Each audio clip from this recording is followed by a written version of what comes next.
করছেন যুবদলের নেতৃবৃন্দ। আপনারা জনমত জরিপ করে যার জনমতের তাদেরকে হাইকোর্ট থেকে হলেও জামিন করে নিয়ে আসবো আমরা। ভোটারের আগত এখানে আপনাদের চিন্তা করতে হবে, যদি আমাদের অপোজিশনের প্রার্থী আমাদের বাস্তবায়ন করা হোক, আপনাদের হিসাব করতে হবে আমার 2,63,000। আপনি বলেছেন কেউ বাংলাদেশি আমার সামনে বলিষ্ঠ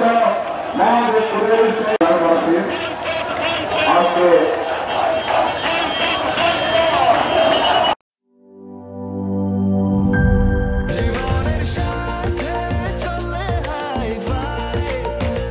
স্বাস্থ্যকর অল টাইম ফ্যামিলি কেক, সব সময় অল টাইম হেলদি লাইফ।